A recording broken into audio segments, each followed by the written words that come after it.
আজকে আমাদের জমিয়ে বিরিয়ানি পার্টি হচ্ছে। হ্যাঁ বন্ধুরা, আর আজকের অবস্থাটা পুরোই খারাপ, বৃষ্টি হচ্ছে, কি বলবো বন্ধুরা। এই ওয়েদারে একটু বিরিয়ানি না হলে হয়, তাই গণেশ বিরিয়ানি শপে চলে আসলাম। এই ঢাকনাটা খুলতে ঘ্রাণেনো অর্ধ ভোজনও হয়ে গেল আমার। এত সুন্দর একটা স্মেল, কি বলবো বন্ধুরা, পেট তো আগেই ভরে যায়। আমরা বিরিয়ানি অর্ডার দিয়ে দিয়েছি, তাই প্যাকেটে ভরে নিচ্ছে। আর এই দোকানে বিরিয়ানিটা সম্পূর্ণই আলাদা, আর চিকেন সম্পূর্ণই আলাদা। চিকেনের সাইজগুলো দেখো কত বড় বড়। এক প্লেট বিরিয়ানি মাত্র 80 টাকা চিকেন দিয়ে, একদম কম দামে। আর এই দোকানটাতে একদম কম দামেই বিরিয়ানি পাওয়া যায়। তো চলো তোমরাও একবার ভিজিট করো এই দোকানে এসে। আমাদের পার্সেল তো এখানে প্রায় রেডি হয়ে গিয়েছে। আর এই যে আমরা 3টে পার্সেল নিয়েছিলাম, যেহেতু আমরা 3 বন্ধু একসাথে খাওয়া দাওয়া করবো। এই দোকানের টাইমিং হচ্ছে সকাল 11টা থেকে ওই দুপুর 2-3টে পর্যন্ত। আর দোকানটি চিনে নাও, হালিশহর বটতলা দিয়ে সোজা আসলে সাধুর মোড়, ওখানেই কিন্তু দোকানটি। চলো আমি এখন পার্লারে যাই, জমিয়ে লাঞ্চ করি। পার্লারে এসে সোহেলদা আমাদের সবাইকে থালা দিয়ে দিচ্ছে।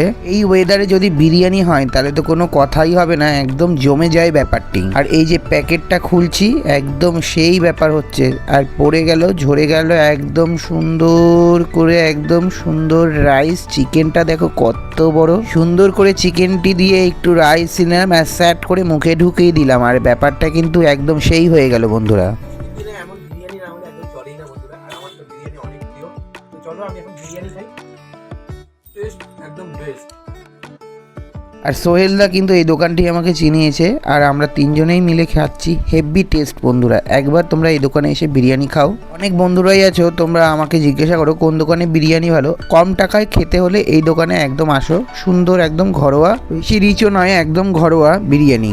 ভাই তবে আজকের মতন আমি সেট করে বিরিয়ানি খাই। দেখা হচ্ছে অন্য কোনো ব্লগে। আজকের মতন টাটা ভাই।